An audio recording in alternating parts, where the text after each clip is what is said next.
Yeah. I love my HBCU. And boy, I love it, love it.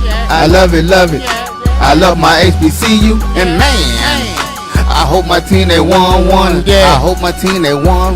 Yeah. Man, I hope my team they won. I hope my team they won. Yeah. I tune into the HBCU Sports Lab to see if my team won or lost. If they lost, I'm quiet as a mouse. But if they won, keep tab. I'ma do the dab, yeah. Dr. Cavil, he know what he be talking about. Mike and Charles, they know what they be talking about. They compress the analytic data with this hip hop. If you know them like I know them, they gon' tell you if your team, if they won or lost, and who the ball. So listen to Professor, yes sir, and pay attention, cause he gon' teach a lesson. And you gon' learn today, how your team they play, how they play, boy, you gon' learn today, how your team they play, how they play, yeah. We represent that SWAC, that MEAC, and let me say, what's up to Tennessee, stay, tune into the HBCU. Welcome to episode 89. Of Inside the HBCU Sports Lab radio show and podcast, the show that's covering the sporting HBCU diaspora, i.e. all things HBCU sports for the institutions large and small, from NAIA to NCAA. We share insights and information on the sports culture, sports aesthetics, athletic aesthetics, as we say, to facilitate the stories of HBCU athletic programs and the business of HBCU sports. Covering all things in terms of the sporting HBCU diaspora. I'm your host, Dr. Kenyatta Cavil, along with my co-host, Mike Watson and Charles Bishop. Welcome to Dr. Cavil's Inside the HBCU Sports Lab with Mike Watson and Charles Bishop.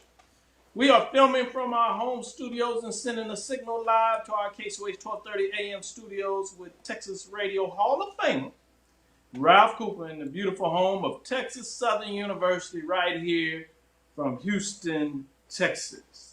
Today's episode of Inside the HBCU Sports Lab is sponsored by THG Agency LLC. THG Agency is the company that provides sporting and educational consulting and data analytics. Episode intro, as we talk about today, will be another good one, as we will be discussing the latest in the HBCU sports. Later, we will talk about leading collegiate athletic departments during the pandemic with Texas Southern University Vice President of Intercollegiate Athletics, Kevin Granger. So we'll get a chance to talk a little more about that right here in our backyard. But as you can see, I have the Bethune-Cookman hat on, and before I allow y'all to jump into some news of the day, it looks like Chuck Hunt is on the story as always. So we'll get into it, among other things. We have a long show to make sure that we give you all your updates. But with that said, give you a little backstory to this. As you know, I tell folks, if you send me the gear, I'll put it on the show and make sure that I represent. And so we have a friend of ours, Giselle Mitchell. She's working on her doctorate. She is the football operation manager for diversity and inclusion of none other than the National Football League. We know that as the NFL. And she enjoys the show. She had a chance to talk. We're working on some other projects, Texas Southern University, SWAC, and the NFL. You know, as we're always trying to find something as the nexus. She said she got a little tired. I guess I should be pointing on this side of the hat there, right? And I told her, I understand. So I said, just send me the gear. So this came in this week, and I guess it's perfect timing because Bethune-Cookman University is certainly in the news. And so shout out to Giselle Mitchell, as she says, hashtag Hell Wildcats, BCU to the SWAC.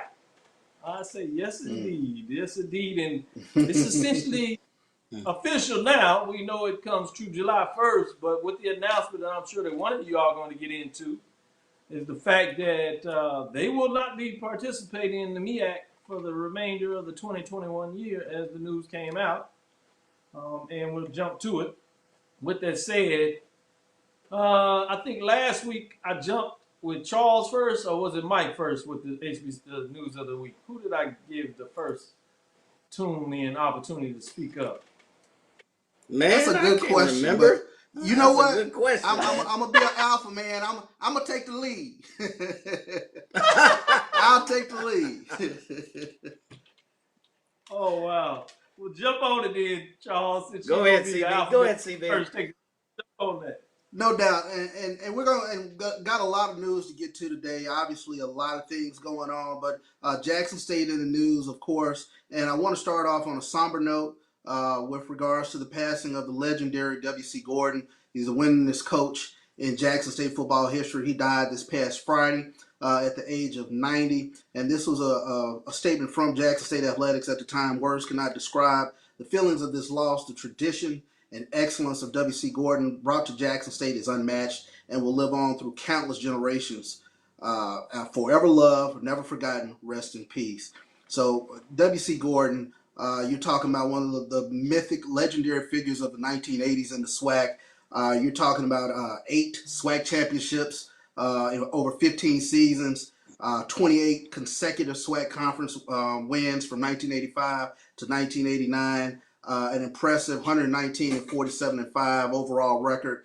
He's a member of the SWAC Hall of Fame, Mississippi Sports Hall of Fame, College Football Hall of Fame, Black College Hall of Fame, and in 2019, ESPN named Coach Gorden one of their 150 greatest coaches. So, tremendous loss for the Jackson State Tiger program. Yes, condolences to the entire Jackson State program and the SWAC as he cut his teeth in. Made sure many people recognize Jackson State as the program to be certainly one of the top programs during this time. I mean, his records are unheard of in terms of what he was able to do. Magnificent history. And to be frank with you, he's one of the reasons that Jackson State is so spoiled these days. Very much so. I will say that definitively. I mean, having a chance. You mean Jackson State spoiled? What? No. Right, exactly. Growing up in Jackson in the 80s, you're talking about Jackson and Mississippi in general, kind of being the epicenter of the SWAC with Marino Castle, the godfather to Alcorn. You had Archie the Gunslinger Cooley up in Mississippi Valley, and then you had W.C. Gorden in Jackson. And Jackson State during the 1980s, everything that this current generation sees kind of with North Carolina A&T now, that was Jackson State in the 80s. So they were dominant in every fashion, and that swagger from the 70s and the 80s carried over into the 90s, and it's kind of the DNA of Jackson State football. W.C. Gorden's prints are all over that. Not only does he seem to be valued as a SWAC coach, but as a coach in the state of Mississippi, which outside of Texas is a football powerhouse in a number of ways. So he's valued across many institutions in Mississippi. I think that's important to note as well as across the landscape of college football and what he's done. So, a sad, somber note. So, to this icon. No doubt about Great it. point.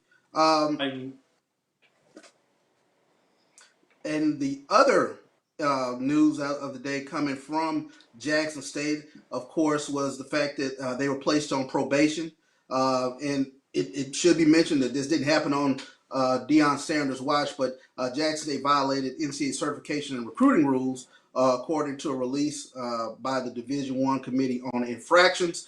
Both parties agreed that under previous regimes, 34 student athletes were allowed to practice and compete before receiving certification from the NCAA Eligibility Center. So Jackson State agreed it failed to monitor this certification process. There was another issue with regards to a staffer providing $300 to the godmother of a football prospect, but the negotiated resolution was 2 years of probation, a fine of $5,000, a 2% reduction in baseball scholarships.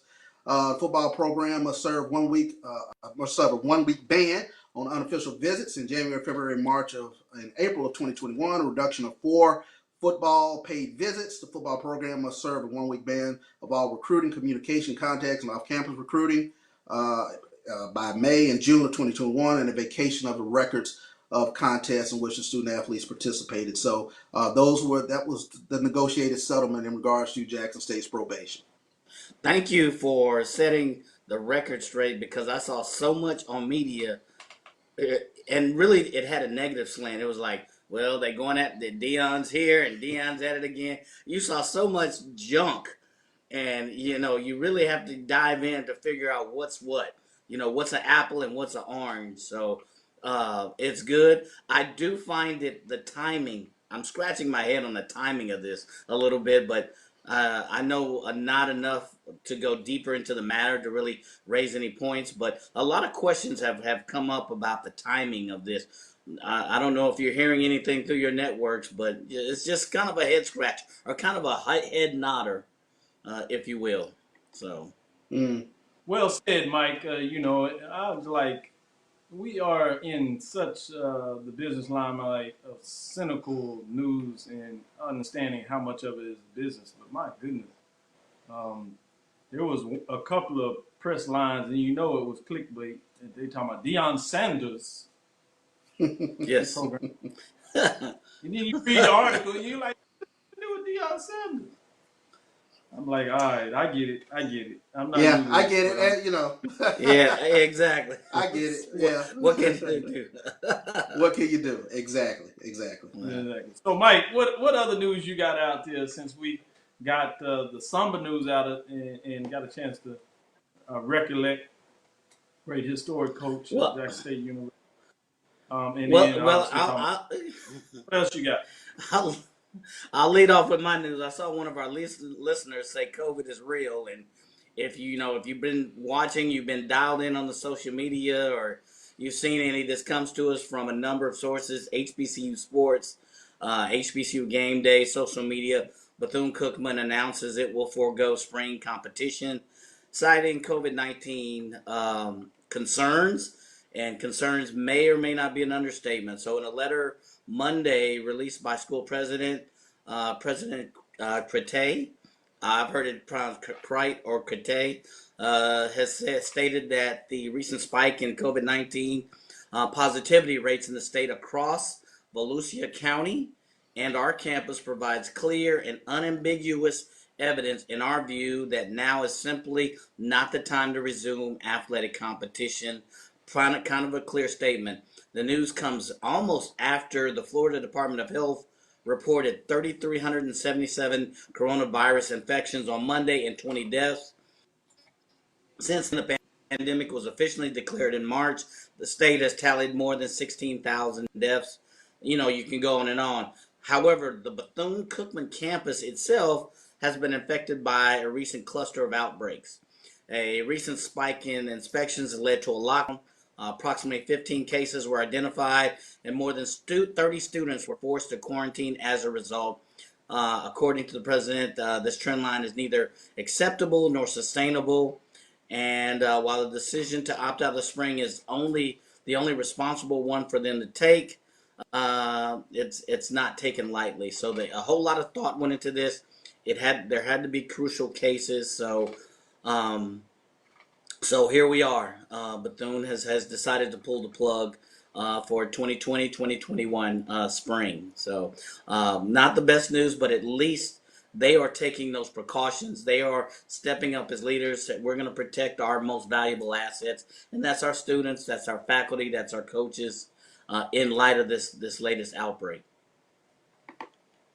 Yeah, that's the news. I got a chance to see the MEAC press conference where Lynn provided some updates. And he talked about everything that you suggested. And as you said, it's real. I keep trying to tell people, and leadership from the top really means a lot on things in a lot of ways that are trivial in terms of sports. But we're so accustomed in the United States and around the world to some degree that, it's amazing how we overlook things. And this is a case where we see where Florida itself, a market in regards to COVID testing. Hotspot, as they call it, and then you zero in Daytona. And this goes back to those holiday weekends when you had the beach bikers there and things of that nature. And you knew by the signs that there's likely going to be a spike. And even at the university, you cannot close yourself off from outside. And so a lot of it is attributed to higher numbers for students. And so they felt there was no way that they could protect everybody in a measure that would not put them in a precarious situation. So they had to make that decision. What was interesting when you talk about Dennis Thomas, he was quite open and frank about it. He said he does not necessarily believe that this will be the last of that. He said they will wait a while before they reconfigure the schedule because there may be some more coming. And he was very frank that this is real, unprecedented times, and they're going to, see how things proceed. But he must have had some indication that other schools are probably looking at this really seriously in regards to what's going on in that area. So it's going to be a challenge. That's why I have not got so excited in terms of really getting back into talking a little more basketball. We have time to get into that, when games start to be played, if they're going to be played, particularly in November when things kick off in December. Usually we get a little more into that, giving you updates of pre-season players of that nature, but I just didn't feel comfortable that was something we had to jump to when I knew that we were in such a precarious situation. So I thought there were other things that we talk about, the HBCU sports, get into some of these interviews to continue to talk about that, which we'll be bringing up shortly in regards to our interview with the Vice President of Intercollegiate Athletics, Kevin Granger at Texas Southern University, just to talk about how he is leading this effort for Texas Southern University from that perspective, as well as the SWAC in terms of things moving forward. So it'll be interesting talking about that shortly. Before we bring him on, is there any other news that you wanted to add to that, Mike Washington? No, I would just go. We're gonna add. Kind of stay. Kind of moving back to the SWAC. The men's and women's basketball virtual media days is set for next week. So this is kind of a first SWAC women's basketball virtual media day set for November 2nd to the 3rd at 10 a.m. Both media days and the SWAC digital network on YouTube. So this will be an event that spans over the course of a couple of days. It will feature an address by, of course, the SWAC commissioner, Dr. Charles McClellan, to kick off the event, and coverage on opening day. There'll be some virtual broadcasts. Looks like there'll be plenty of one-on-one interviews. So it'll be interesting to see how this goes off in this day and age. With both media days. So kudos to Cricket Wireless for supporting this event. But I encourage as many people to get out and support as much as your schedule will allow to support, especially the media. So. Very true in terms of breaking that analysis. Charles, what else other news do you have of the day? Yeah, I got news, and this comes from the band world. Sonic Boom of the South. They received a $60,000 donation from Miles, who's a former NBA shooting guard, of course, played Sonic Golden State. Yeah, but Jackson native. He spent 12 seasons in the NBA, playing for the Milwaukee Bucks, Indiana Pacers, Golden State Warriors. But this is we talk about networking, we talk about relationships, and this particular donation is unique because Monte Ellis and Jackson State's director of bands, Dr. Roderick Little, they grew up in the same neighborhood together. So nice to see Monte giving back to Jackson State, giving back to the Sonic Boom of the South. Yes, indeed. Yeah, The second best band in the SWAC. Nice ball player. I heard Kevin Adams has some great stories he shared and talking about when he got drafted and going in there and bringing back some shoes and stuff like that. So it's interesting. Jackson guys do well in basketball. People don't realize. Oftentimes you think about football, but they got some talent that came out of Mississippi playing some basketball. That played in the SWAC first of all, and then obviously others that have went on and played in the NBA. So kudos, Jackson State, and the relationship we talk about. Yeah, Jackson has always been a hotbed for basketball, and as you well know, Texas Southern had a pipeline to quite a bit of Mississippi talent for quite some time. So Mississippi is, although known for football, they can play some basketball over there too.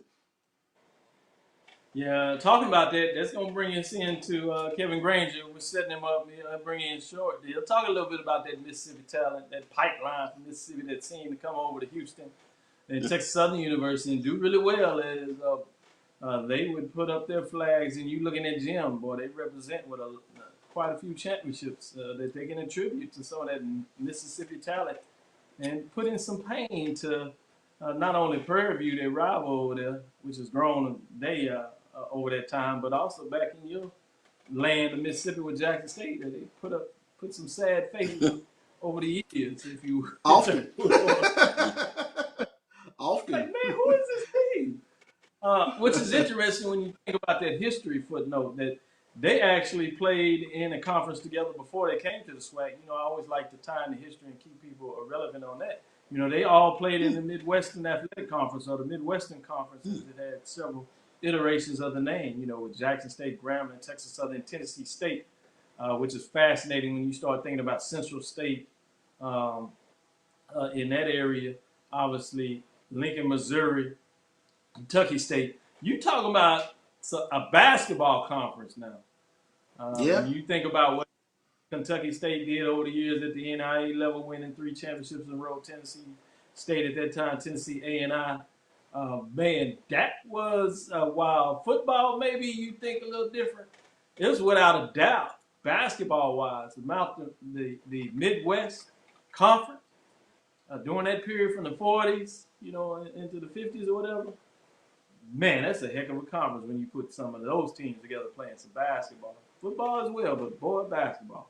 SWAC got a jolt of the public schools when they were able to bring in Texas Southern, Jackson State, and Grambling in regard to that. So that's fascinating. With that, as we try to get it together in regards to that, Mike Washington, what else do you have for us?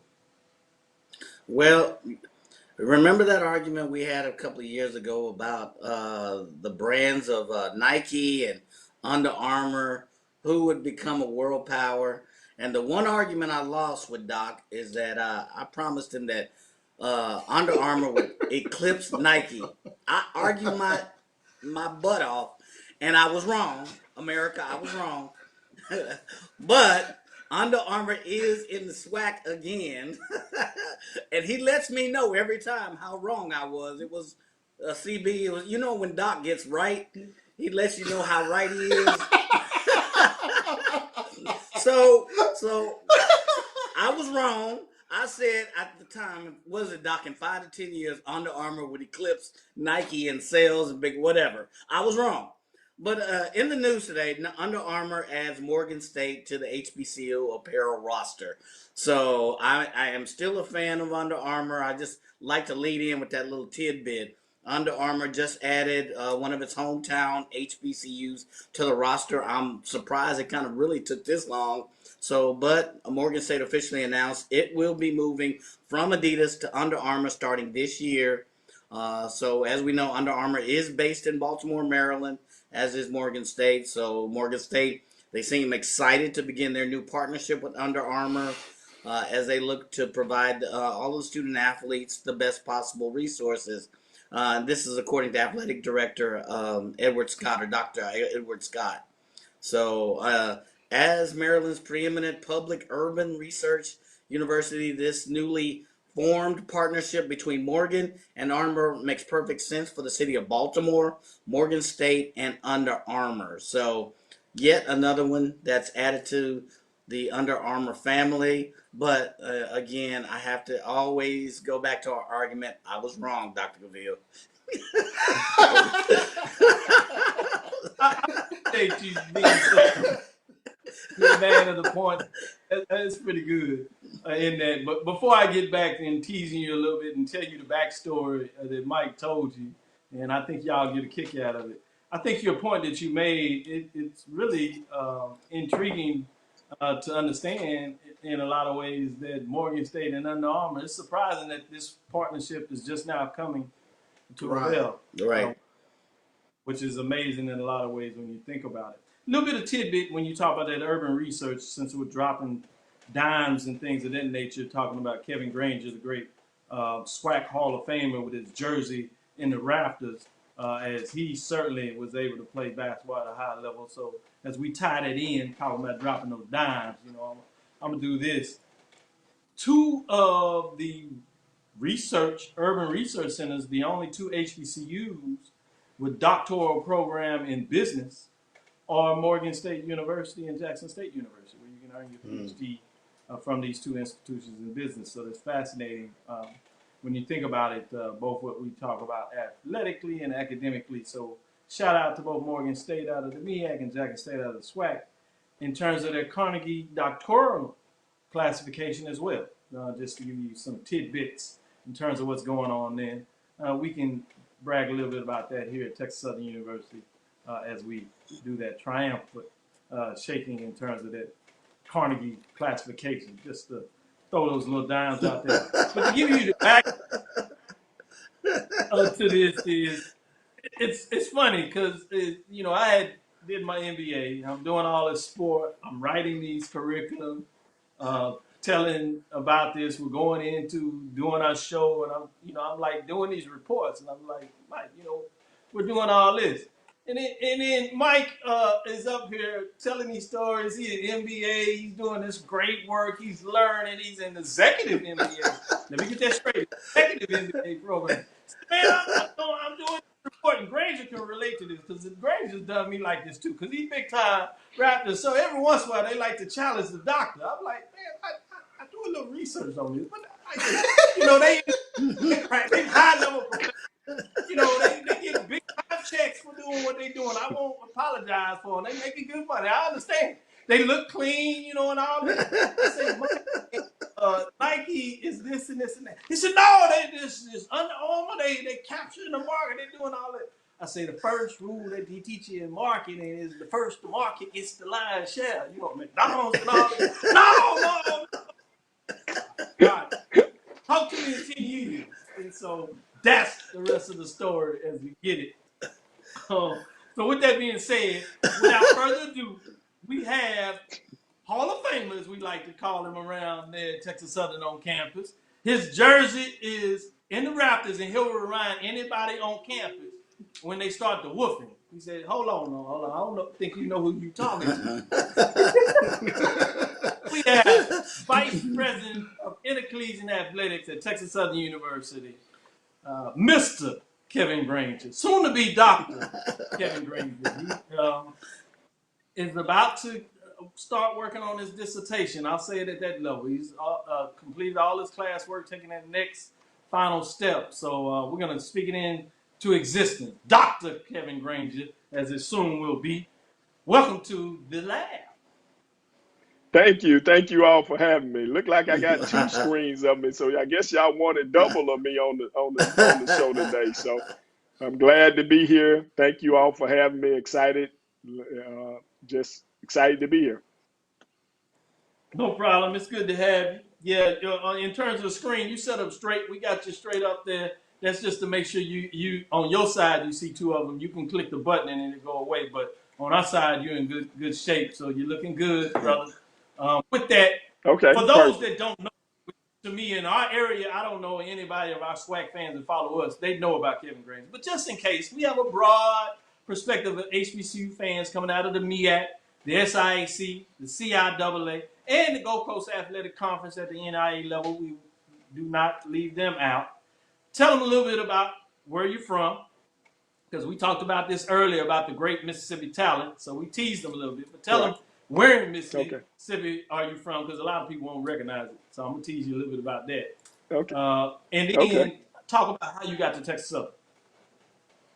Well, first, let me start off by saying if they don't know about Kevin Granger, then there ain't no true HBCU diehard fans. I mean, you don't put the numbers up. Dr. Cavil, we always have a conversation. People lie and everything else, but numbers don't lie. So if you're looking at the numbers and kept up with anything about SWAC basketball, and if you don't know who I am, that's just a shame. Now that we got that out the way, I am originally from Scuba, Mississippi. So many people, or most people, have not heard of Scuba, Mississippi. Small town. I was recruited to come here by Coach Moreland, who had several Mississippi players already on the team. Coach Moreland is originally from Mississippi as well, so he had a great ties back to the Mississippi area. So I was recruited to come here by Coach Moreland and Coach Reynolds. So I was thankful to get the opportunity. Like as I said, we had some fellow Mississippians already on the team, so it made the transition a whole lot easier for me. And so that's how I got my start here at Texas Southern. So great 4 years. When I was here at Texas Southern, we were able to do some amazing things, had a lot of success on the court. After that, got an opportunity to play professional basketball, was in Golden State camp, and then played in Italy, an island in Greece called Cyprus, and then Argentina. And then got an opportunity to come back, started coaching here at Texas Southern, went on to coach at high school, head coach at Worthing High School, came back as a coach, then joined Dr. McClellan's staff as an assistant athletic director. And then obviously when Dr. McClellan moved on and became the commissioner of the SWAC, I was promoted to interim, and then Dr. Lang and the board obviously moved me up to the permanent vice president of intercollegiate athletics, and that's where I sit at today. Thank you for that insight. As you said, for those that don't know, shame on them. For the rest, we'll talk about that later. Yeah, Charles and Mike, I'm not going to let you all put that out that they don't know who I am. That came from Charles and Mike Jackson State. Mike Prairie View and Charles Jackson State, and they just wanted to start some mess. That's all that was. So I'm not going to let you all get away with that on there. You know, I will hold up for my Texas Southern That is so Tigers. true. Right? Go ahead, Charles. Before you get in any more trouble, I'm going to let you jump in here to clean yourself up. No doubt, no doubt. Well, Mr. Granger, I wanted to ask, in terms of the work and the preparation that Texas Southern has been doing in terms of COVID preparation, in terms of trying to keep your athletes safe and students safe in that regards. But I wanted to kind of ask, what has been your sort of vision or direction in terms of leading the athletic department during this really unprecedented time? I'll be honest, Charles. Great question. It's been tough. I would say that every time we think we have something figured out, think we have a plan of action or plan to attack it, the virus throws a curveball to us. So we've always been on the adjustment side. Our main focus, though, has always been the safety of our student athletes, and we've been operating with that premises in mind. So we've been slow to pull the trigger, if you want to say. We've been slow to get our athletes back on the campus. We've been cautious, because Houston, as you know, had an uptick and a spike in the area. So we've been real slow to bring them back. Right now, we follow the CDC guidelines and our medical team's advice. We are back on campus now. We're working out. We're testing.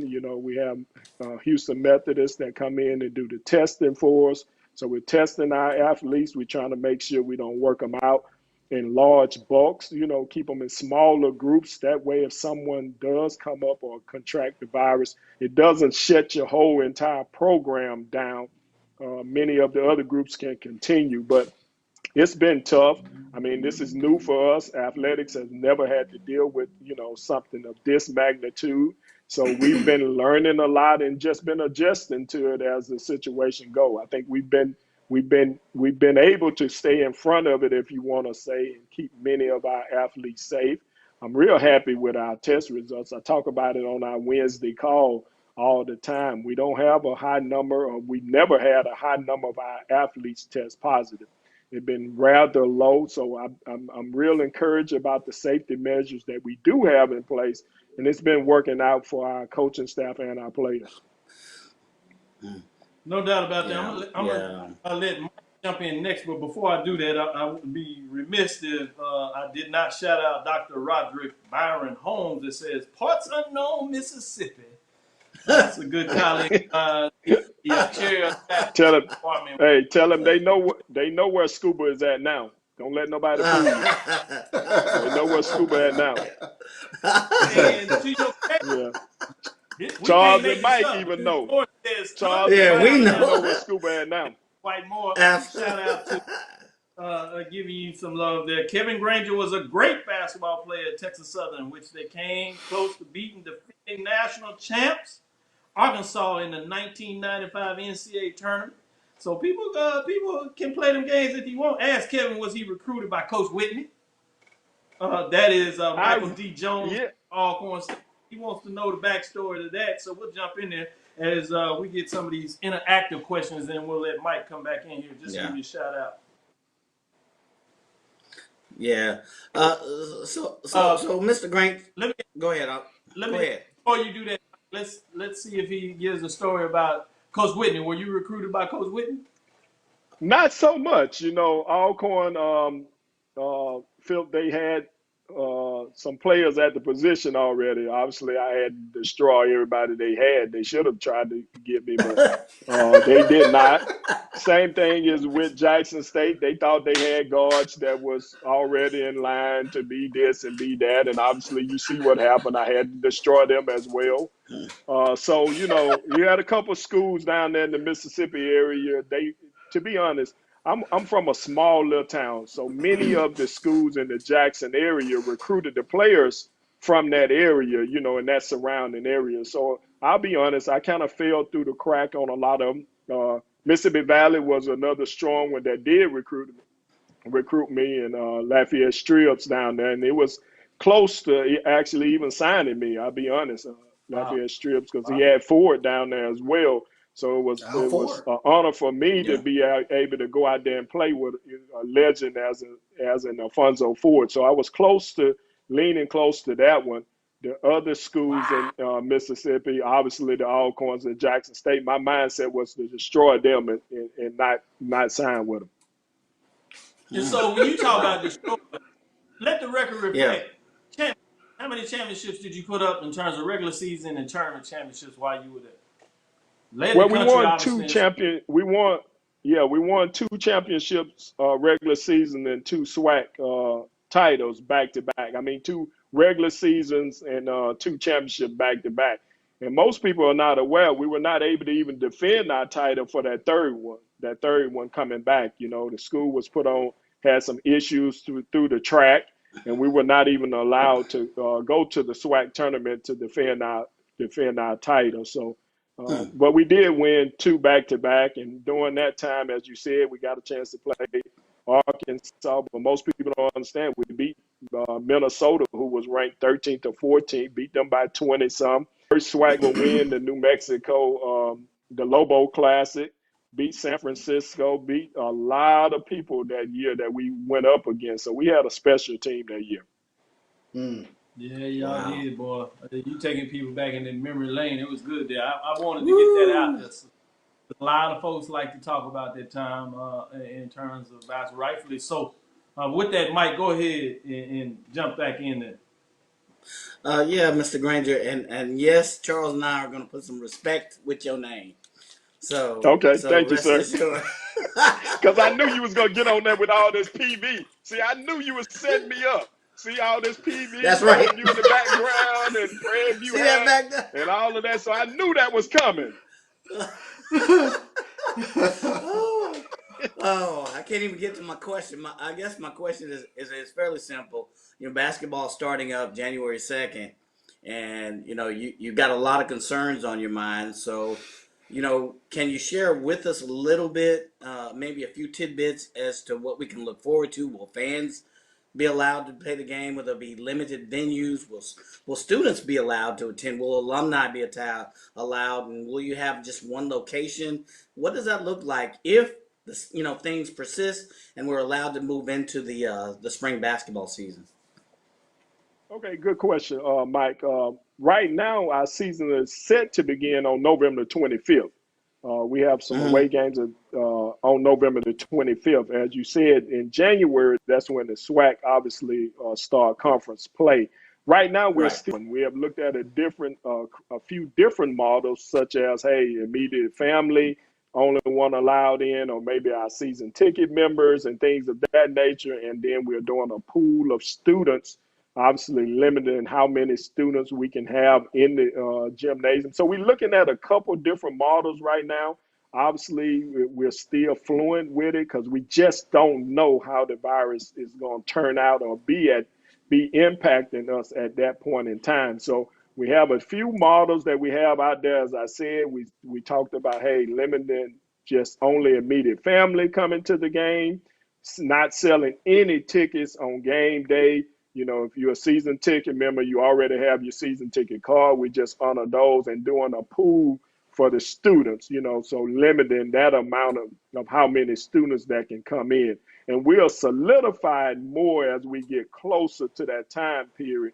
So we'll have better guidance from the CDC, see how if the virus has an uptick or is it declining. So all of those things will bear into us making that final decision once it's time to have the first home game.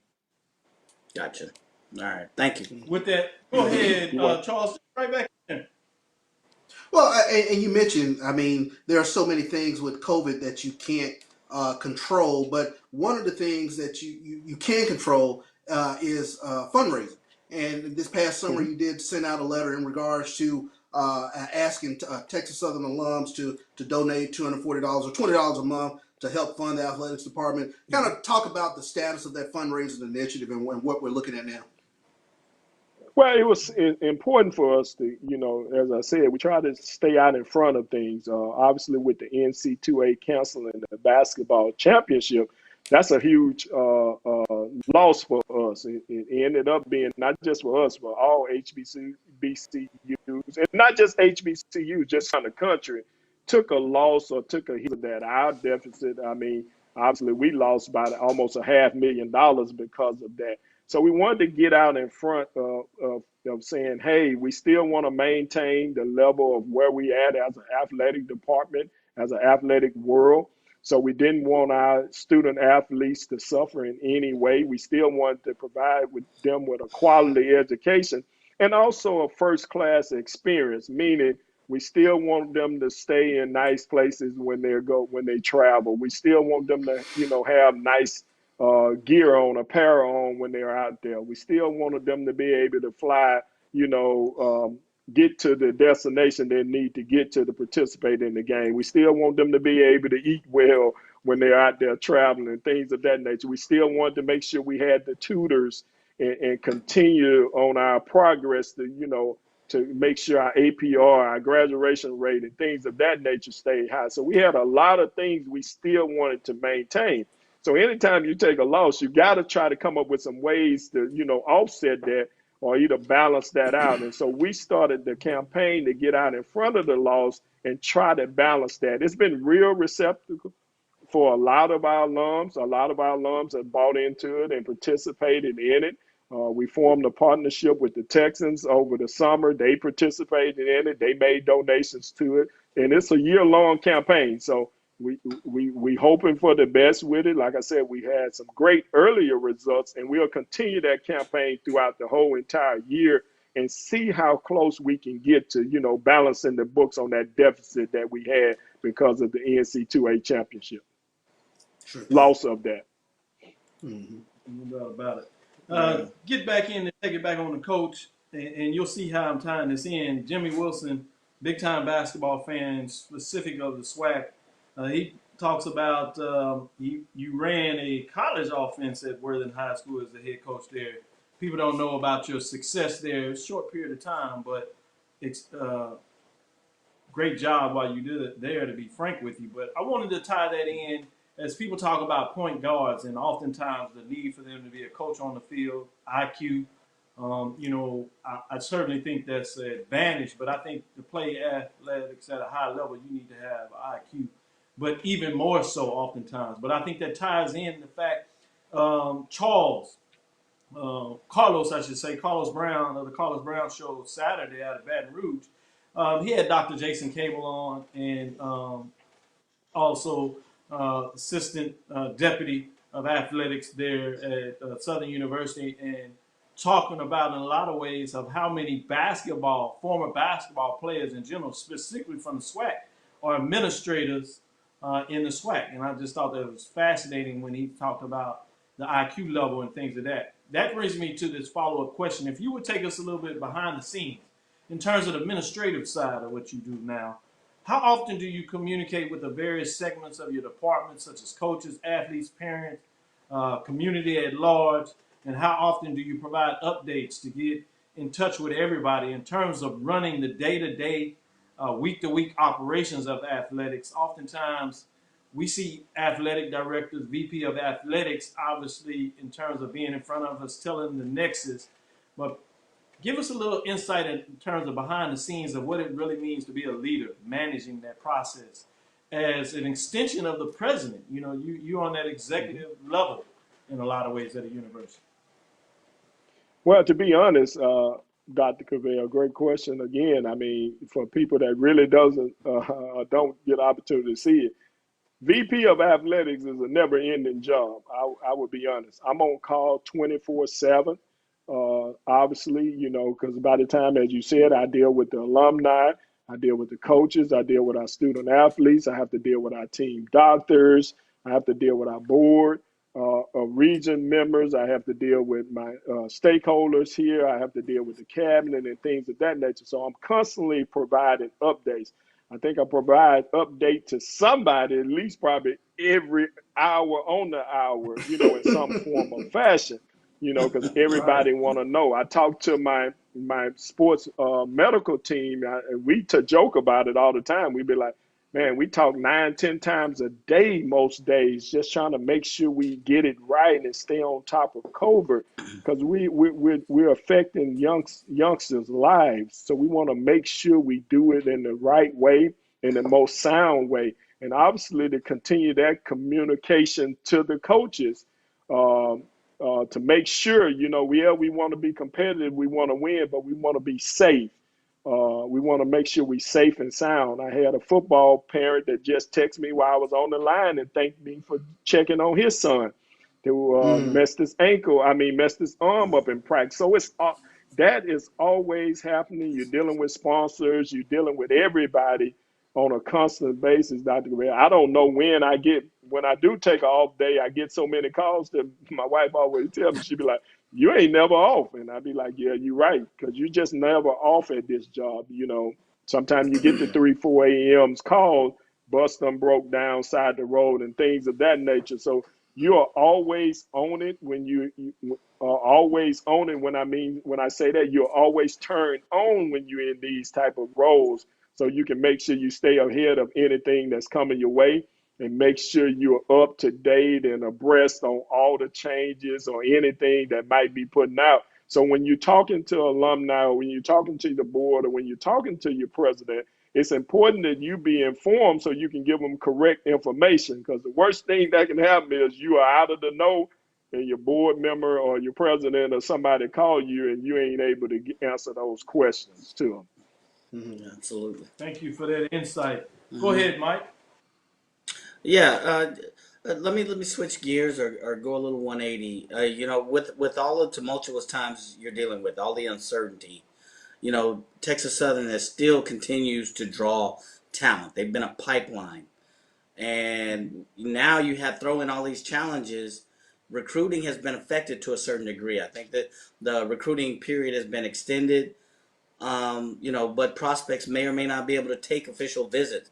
So how have you and your team been able to engage potential prospects, potential talent in these times, you know, that we're living in now, to bring future talent to Texas Southern's basketball team? We became virtual experts, if you want to say.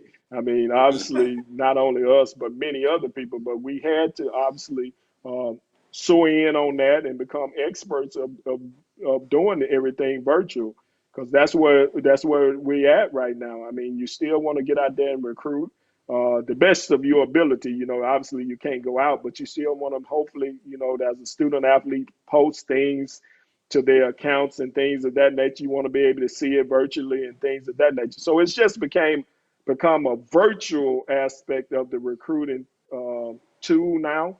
So almost every school, that's where it has gone. I mean, it's just virtual now. Everything is virtual, but we still want to stay abreast and ahead of that. And we have to make sure we're still competitive. Obviously, we want to maintain our high level of success on and off the court.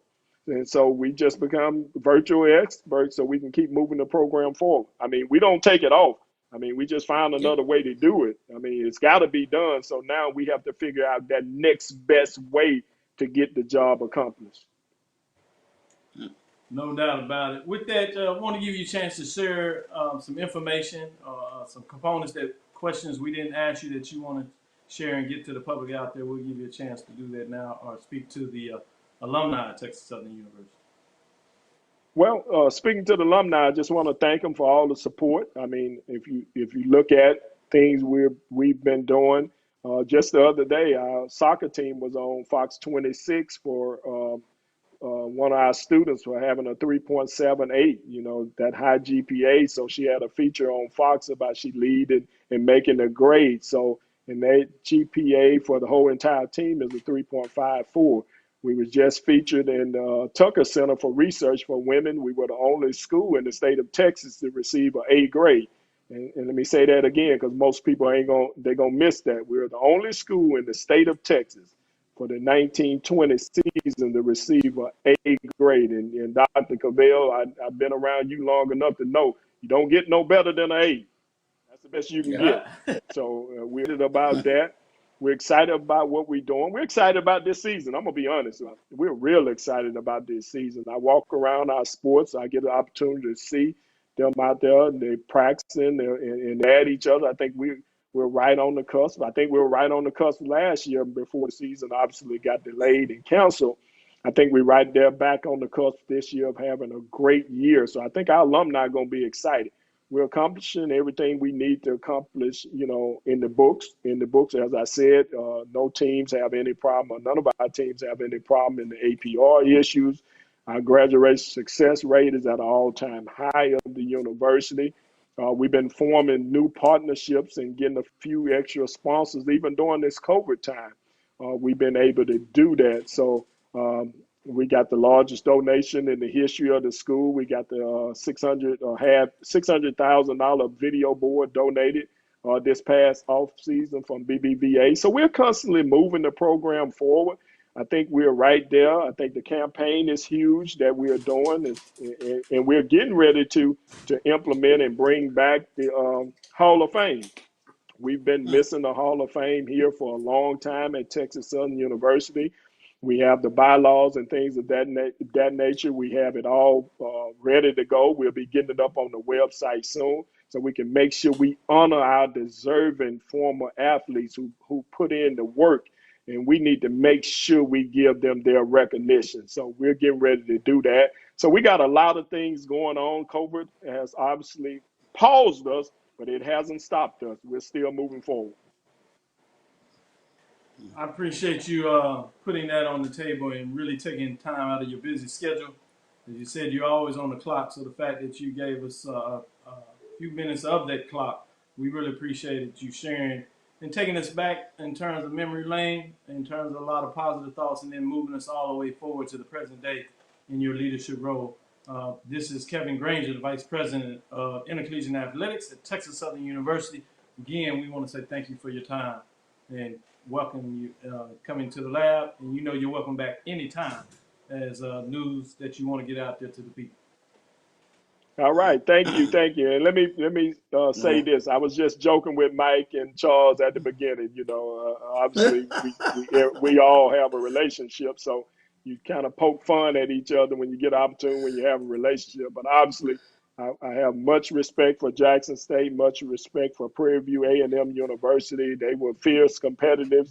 Even when I came through and played, we always had great battles. So I cherish those memories and those moments. So I poke fun at it. I don't want the Jackson State Tiger fans to think I'm trying to be something that I'm not, or the Prairie View think I'm trying to be rude and be macho. I was only having fun with two people that I know, and I have a great relationship with Dr. Cavil as well. So let me put that out there, because I'll be getting emails. Oh, Granger think he was out. No, we were just poking fun with each other, you all. So let's put that out there now. No, that's how we live.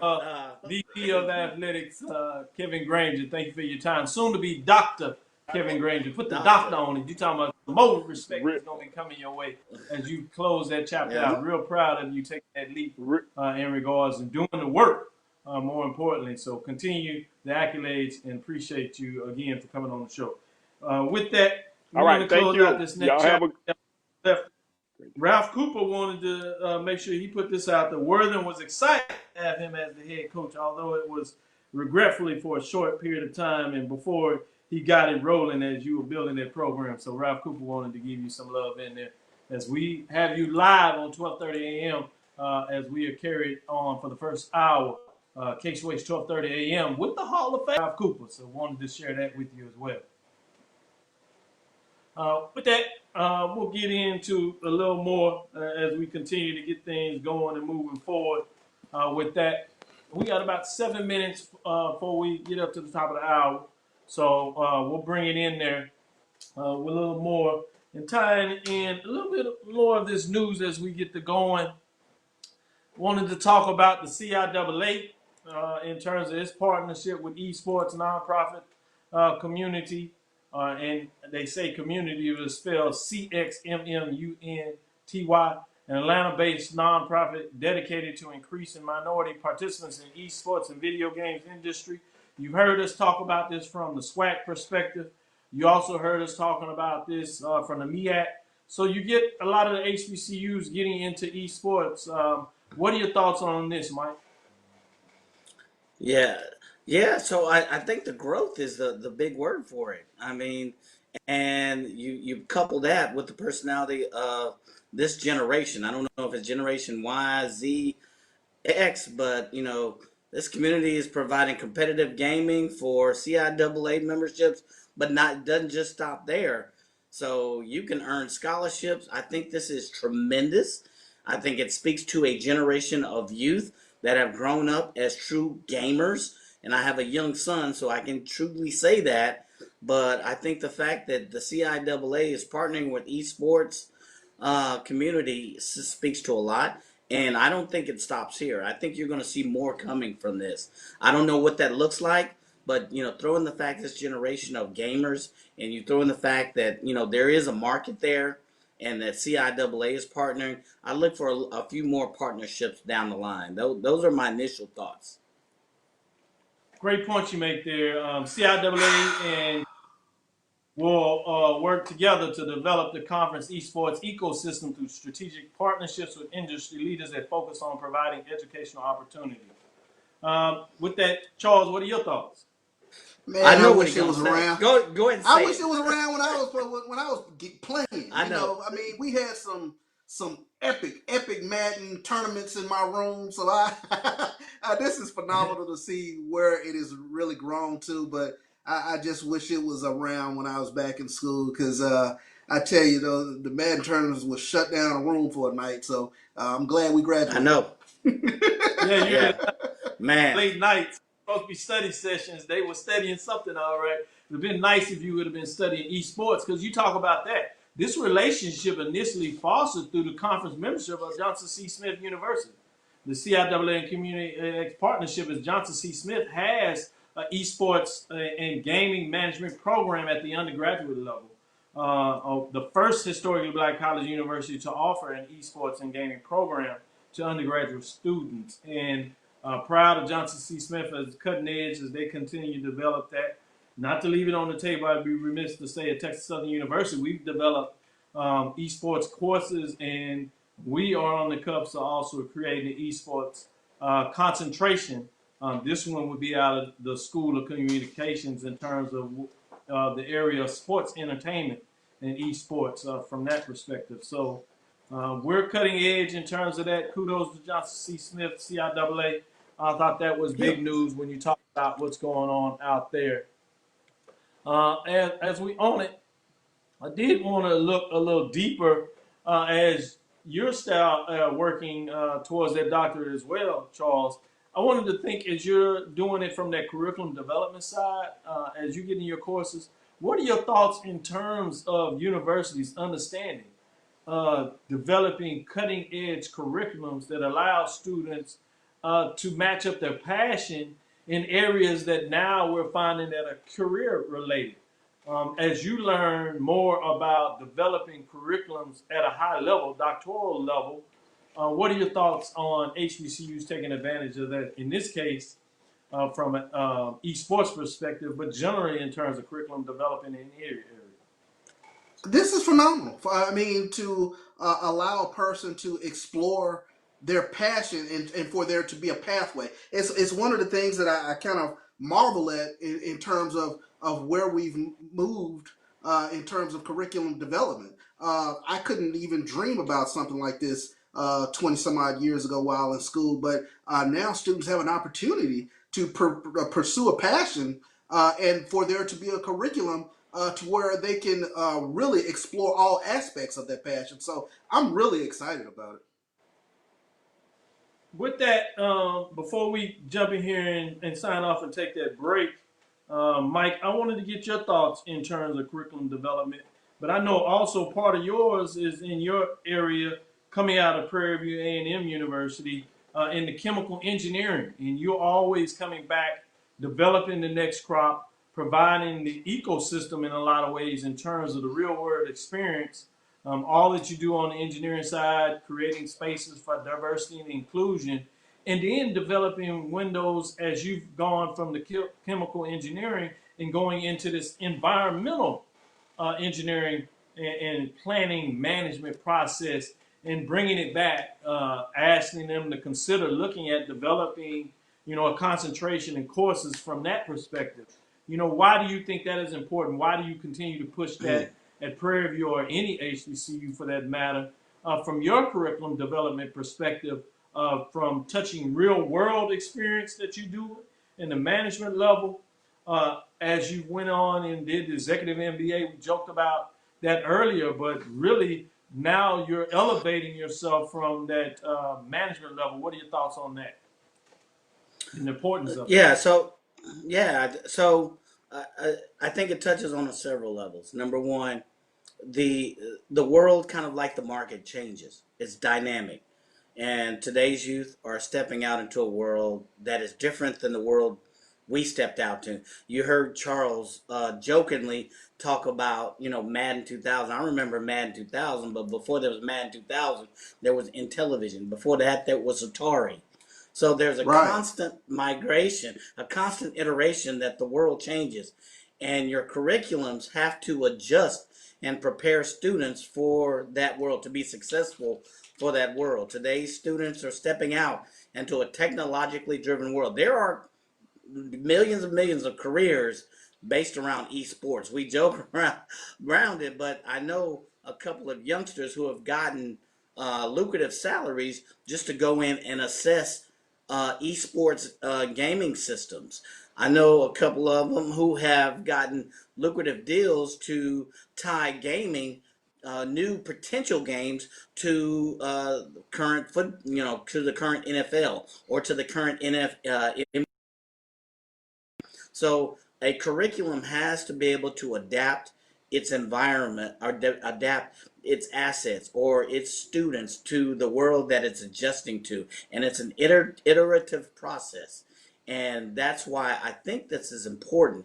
As far as chemical engineering, students, what I do is I go back and help, subset or help boost up the curriculum. Because it's not enough just to know about chemical engineering. You have to know how to safely do it. You know how to do it. You have to know how to design a plant so that it's environmentally conscious. So that means you have to know just as much as chemical engineers do, but then you have to know a lot of other stuff that is not taught in curriculum. So now you have to take the real world application and go back and adjust your current curriculum to prepare students to better step into today's world. So it's a dynamic, iterative process, and I think things like this are very important. They have to be sustained, and they have to continue to grow. Yes, this is Dr. Cavil inside HBCU Sports Lab. We'll close out the show on the terrestrial KCOA's 1230 AM radio segment, and then we'll be coming back with Brian Fulford, Sports Rap, BCSN division that will be coming with that. As we say goodbye to KCOA's 1230 AM studios with Texas Radio Hall of Famer Ralph Cooper in a beautiful home of Texas Southern University from Houston, Texas. We'll be right back after this commercial break.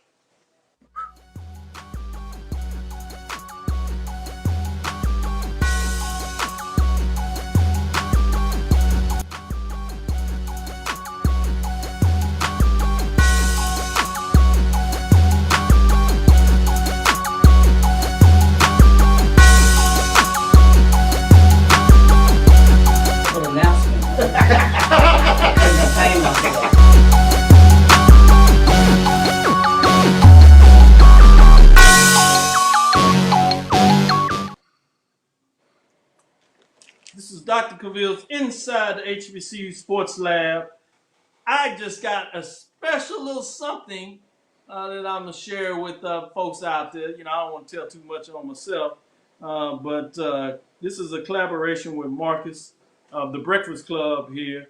So this is a little drink he made, and Faith thought it would be nice to tease you with it, Mike, because it's out of Humbled and Humble, Volume 1 Pastry Stout. Gonna taste it and give a little expertise in terms of that. So I thought I'd give a little pub to a partner out there. Want to see how good it goes with cigars. So I'll be able to tell you that. But as we said, a little brewing company here, Ingenious here out of Houston. So you know, we're always paying some love for the local folks getting it done. Black owned. Okay, I'm jealous. I'm exactly. So yeah, Mike, we'll see. Can hold you one or not. One can? I don't know if I can promise you anything. I did. But, yeah, you couldn't get a 6-pack. Mike, is it one can? That's what I'm saying. See, you get a 4-pack. See, that way I have to save you one. But you know, I was just trying to be smart. Big brother Mike always finds a way to know what's really going on there. So this is a 3-person show. I count 1 for each of you and 2 for me. That's how my math is working right now. See, Brian, see what happens on the show. Let me welcome in Brian Forefoot as we got him waiting, show him some real big time love. This is of the Sports Rap. One of the halves, Brian and AD. We've had AD on the show previously, and we thought we'd give some love, you know, as we do the collaborations here. And this is a brilliant mind. He's co-founder, many people don't realize, the BCSN, Black College Sports Network. We talked a little bit about that last week. So I thought it would be we brought you on the show to talk about some of your HBCU knowledge of everything that's going around here, being out of the state of Florida. I guess we can kick it off. What are your first thoughts with Bethune-Cookman University making their statement in regards to what we've all said, just how serious COVID is and how now it's affected another program, in this case, one on the HBCU program. What are your thoughts in terms of what's taking place there in so many different ways?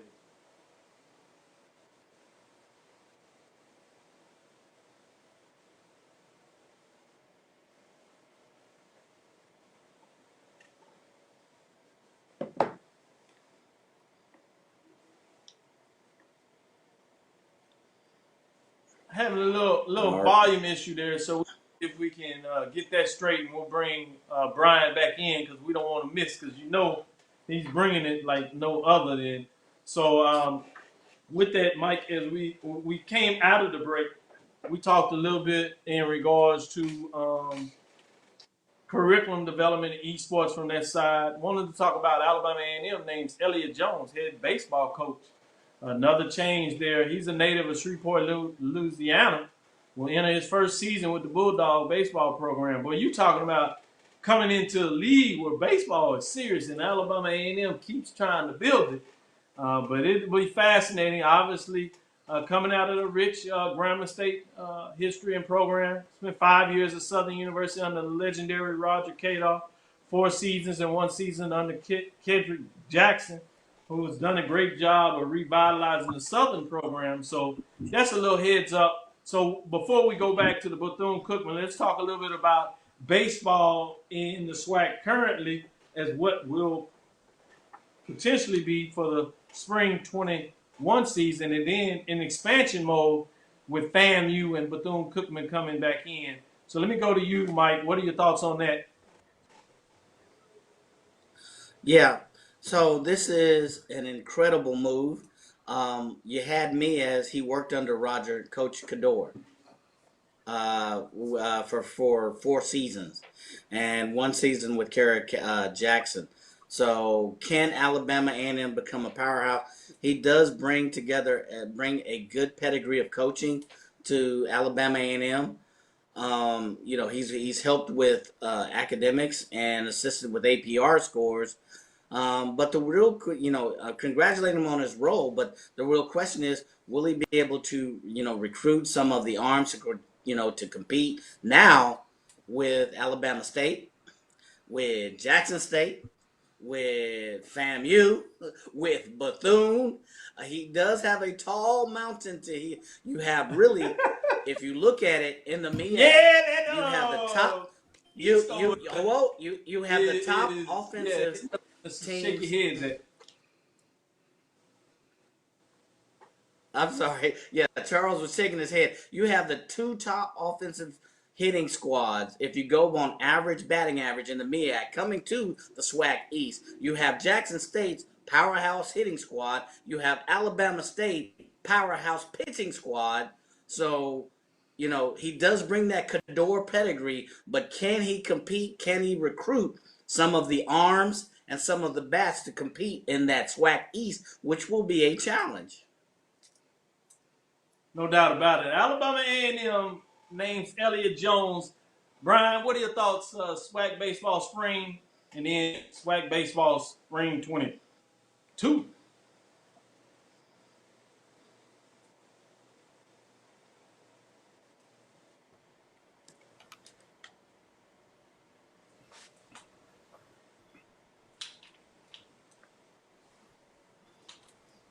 Yeah, still having a little bit of that technical difficulty. So let me go to you, Charles, as I see you frowning up over there.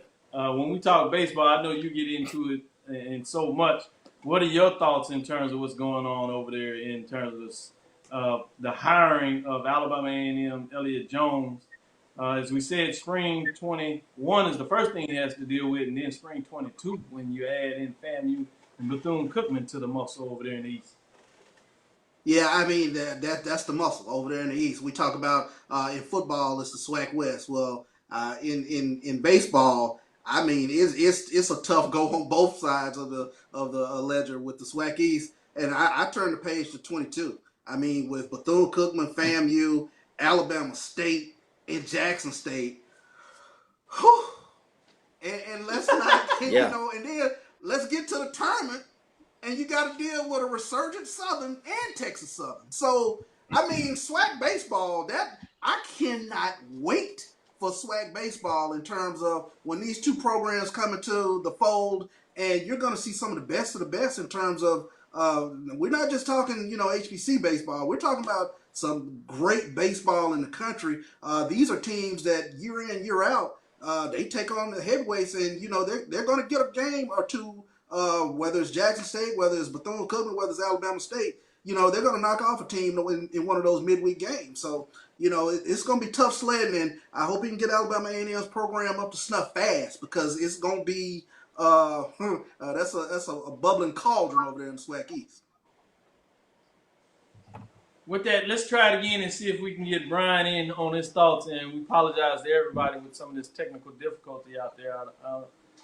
New one on us. A little bit of that Wi-Fi is playing tricks on us, and so we're going to keep trying to push the envelope, see how much we can get in this. Brian, apologize for anything on our side that may happen like that. But no, guys, it's all on.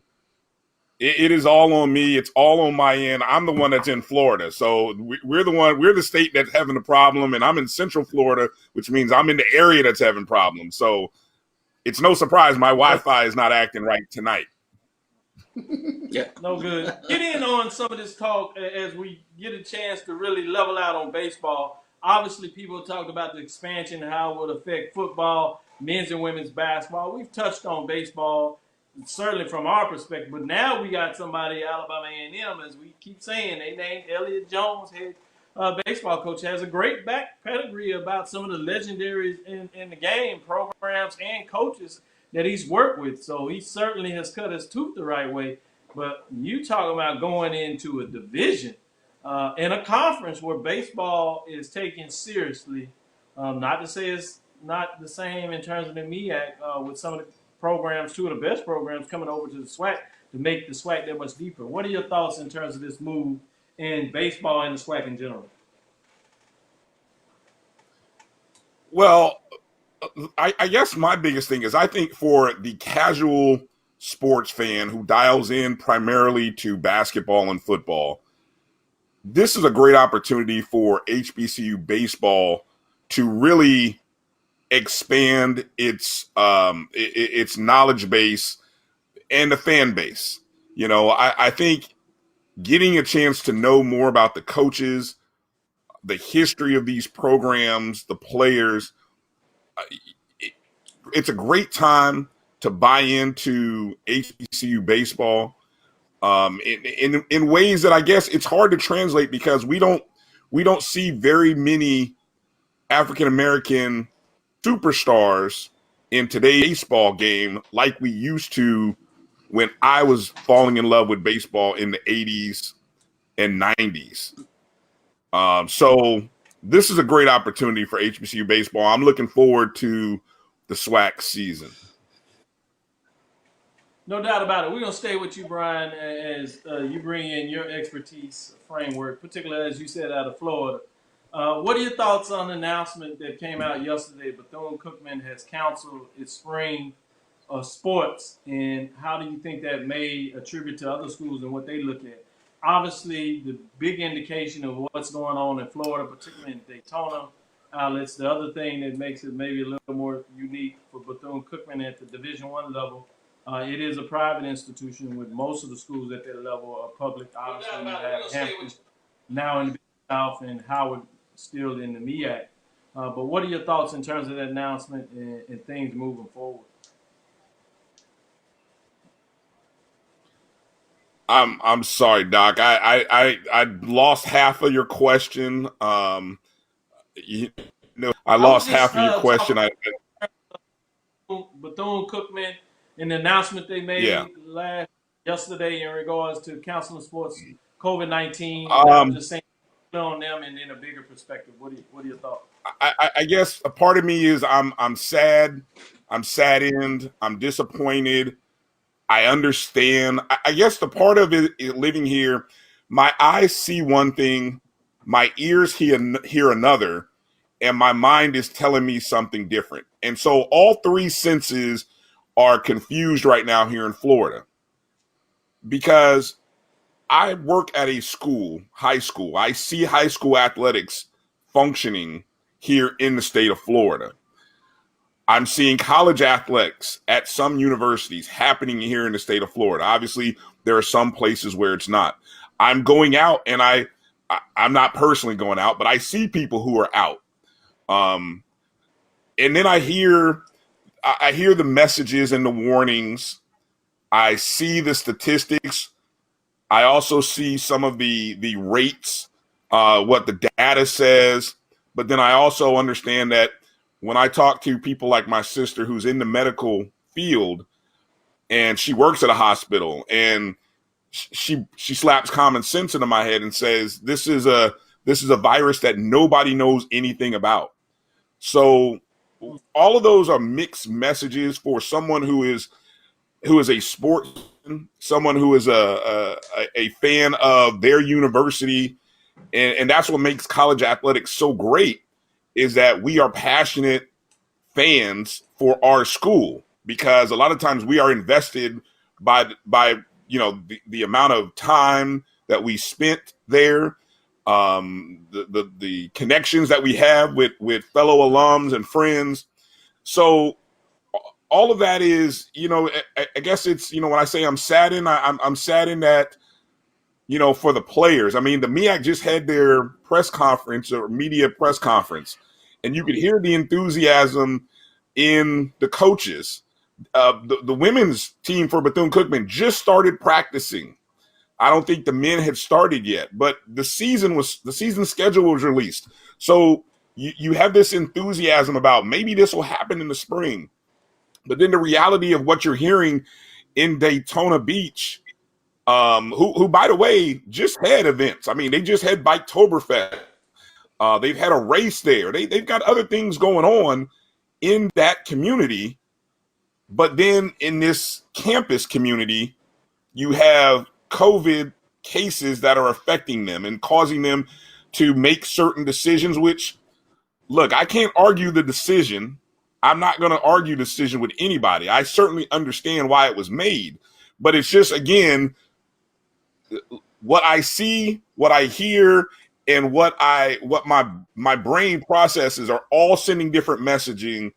And that's got to be, I can't even imagine being a 21-year-old student athlete who you're finally getting ready for your season, and then all of a sudden, boom, gone.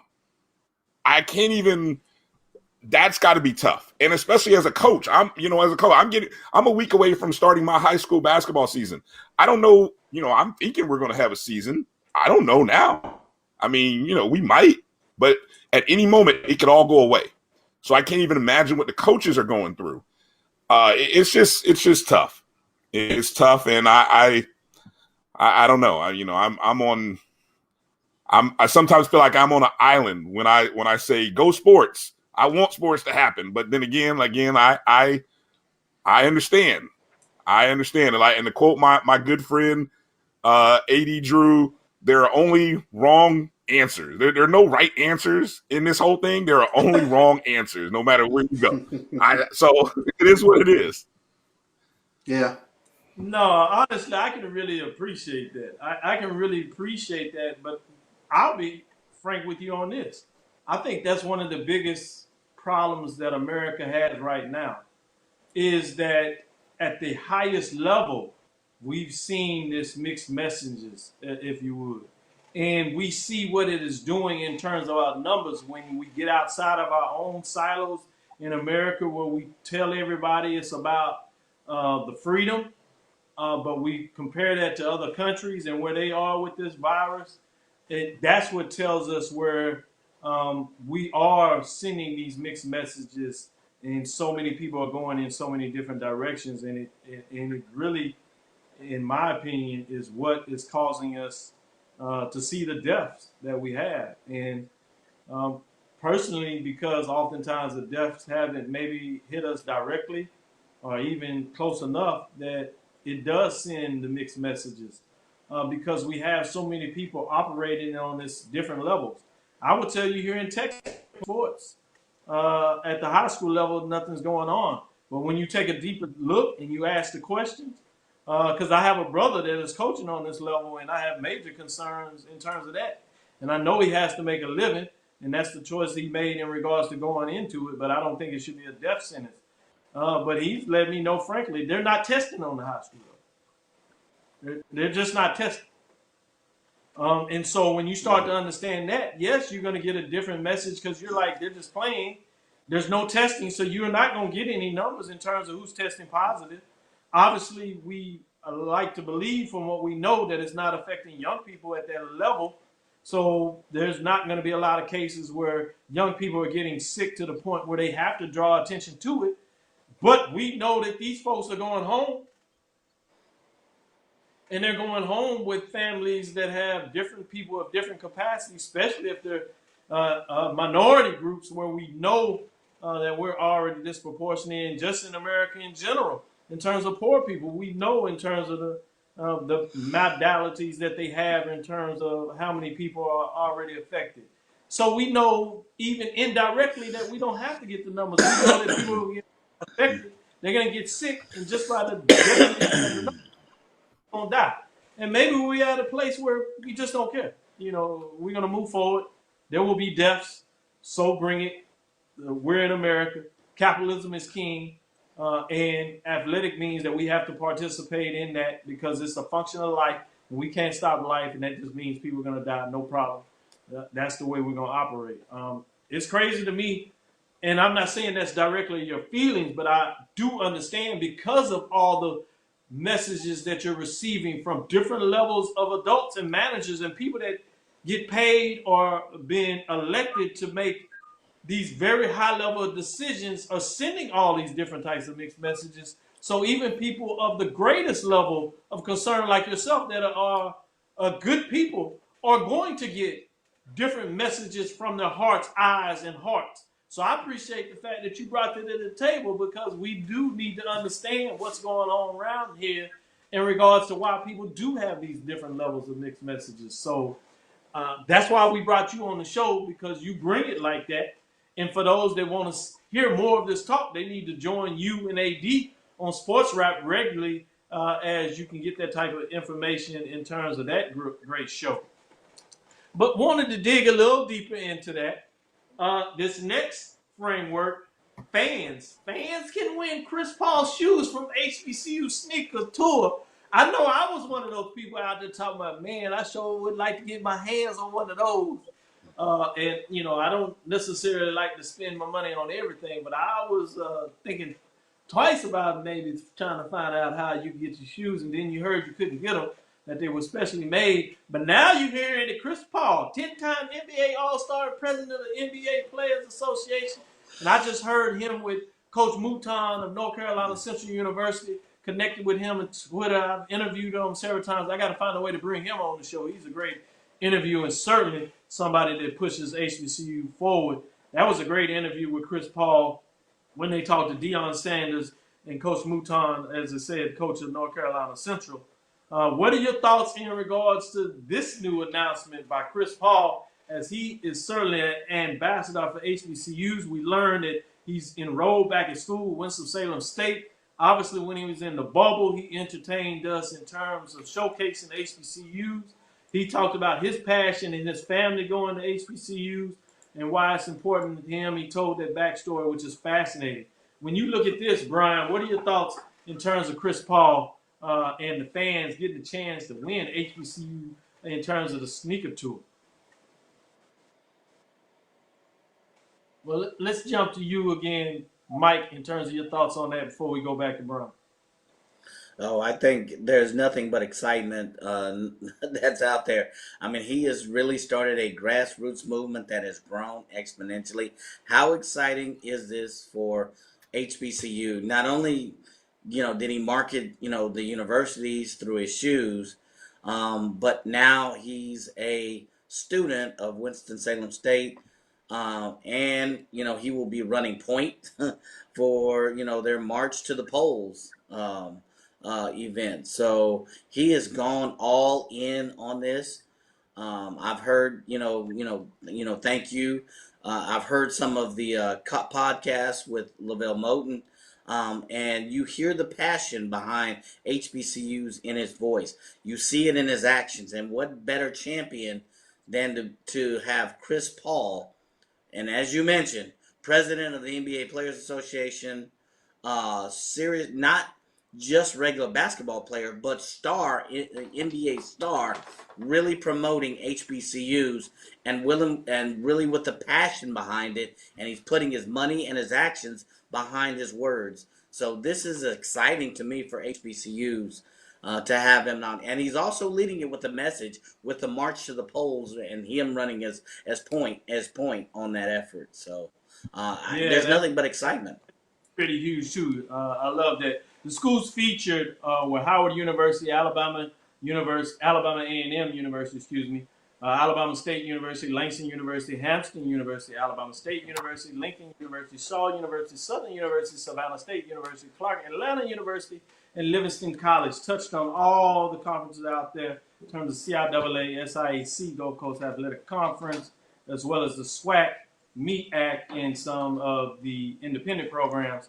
Jump in here, Brian. What are your thoughts in terms of what Chris Paul is doing? How do you see that? It's good to see. It was one of those things that I thought or wondered would happen after once you started seeing what he was doing in the bubble with the different schools, whether you'd see those particular shoes be auctioned off. So it's good to see that is becoming a something that is available. But I know there are a lot of people that want a copy of those shoes. I think that too would be a great opportunity.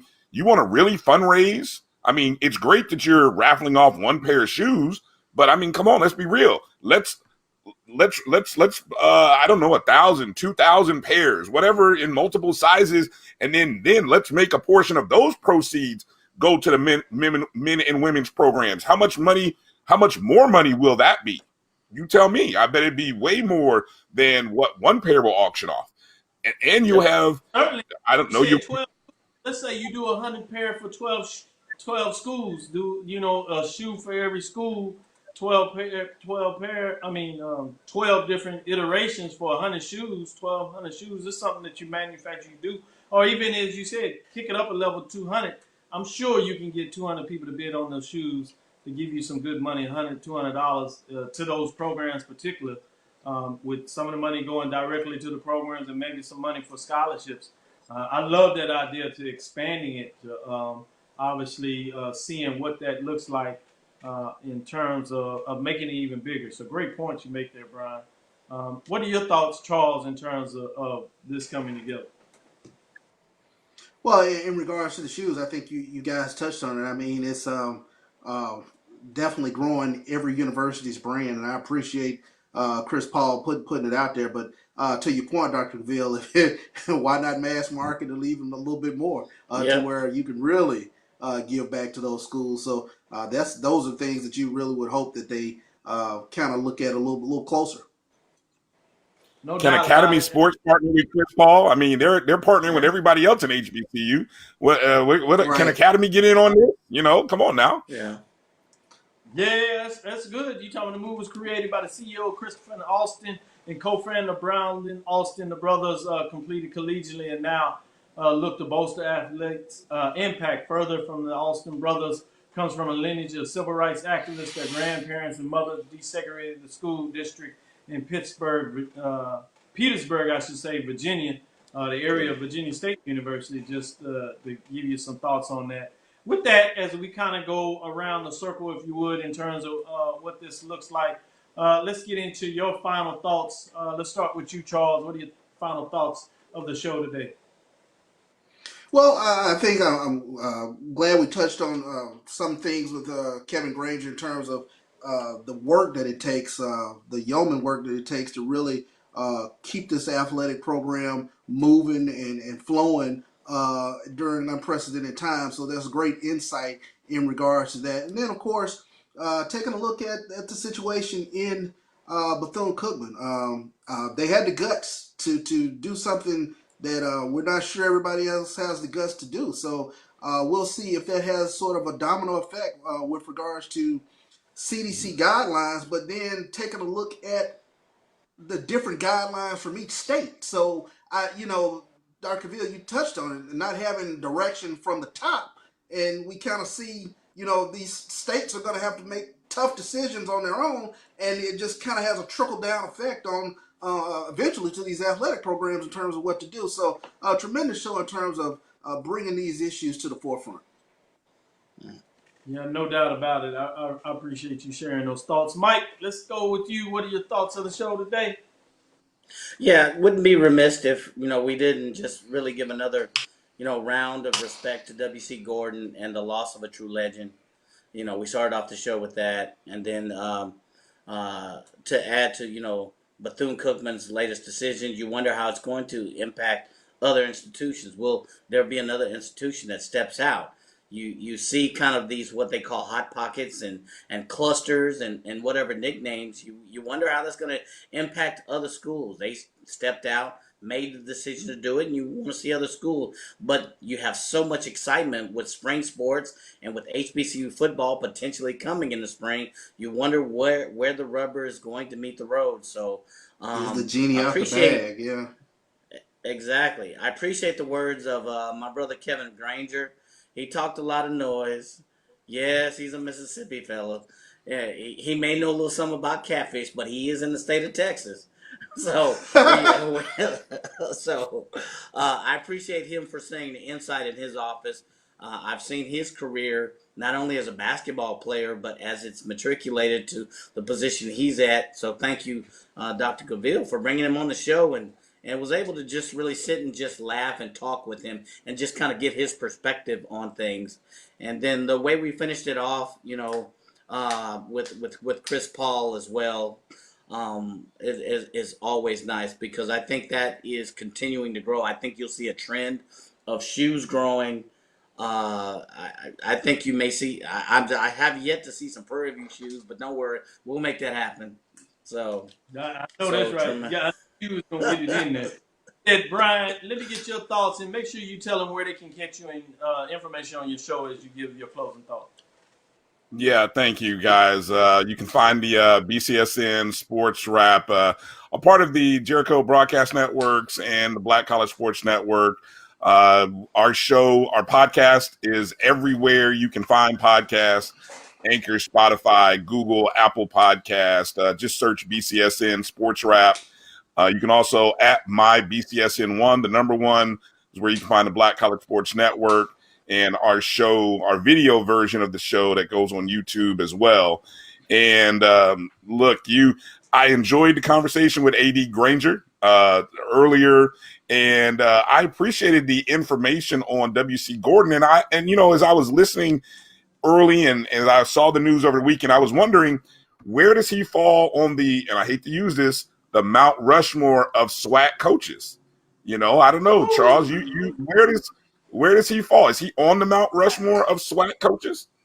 It's very interesting that you bring that up, Brian, because from my perspective, I thought he's always been underrated. When you talk about being kind of in the shadows, if you will, of Eddie Robinson, but from a national perspective, and Doc knows this, it's almost the thing that brought me to the show, because I'd be so upset with the Sheridan polls because Jackson State never got their due to me in the 80s. It was always Central State winning that HBCU national championship. So Jackson State only has one Black College national championship in the 80s, and they got a 28-game SWAC winning streak. So I never understood that. So I was always a little perturbed, in terms of where WC Gorden falls within that Mount Rushmore. But you talk to all his ex-players, and they love him. They have so many just tremendous stories, and you kind of get into the same framework of the way Grambling guys talk about Eddie Robinson. So we definitely lost the icon, and in some ways an unappreciated icon. Yeah. No, I thank you for that question, and thank you for that answer and sharing that perspective, because people are lost. I think the fact that he was combined in that Central State area, and people were looking at what Central State was doing as a smaller college, probably, and the fact that he only was able to get that one national Black championship. Not that it wasn't right; it probably should have been more. But he was also in that decade, if you would. He came right after those legendary coaches, and then before, as we've taken off with this new SWAC era. And so I think he gets mixed in there a little lot, that he came probably later than some and earlier than others. So for some reason, he gets lost in that mix because of that. So I'm glad you brought that perspective up, Brian. With that, we're going to close out of here. But before I do that, I did want to give a shout out again to Humble Volume 1 Pastry Stout, Ingenious Brewing Company in a lot of ways. I want to give a shout out. This is Marcus Davis of TBK, a beer made of waffles. TBK collaboration with the Hot Topic and Ingenious Brewery. Brewmaster James Carlisle used Houston's best waffles from none other than the Breakfast Club to create a delicious pastry stout. So I'm going to try it in the next show. I'll let you know what I thought. Y'all better be glad I'm a professional. I might would have tried it on the show. But I'm looking for my Amazon delivery. You stay mad, Mike. I'm looking for my Amazon delivery. You said you wanted to do the show on the safe confines of your house. Brian told you, he got his eyes, hearts, and everything. We think differently about it. Now just I want my Amazon. I want my Amazon delivery.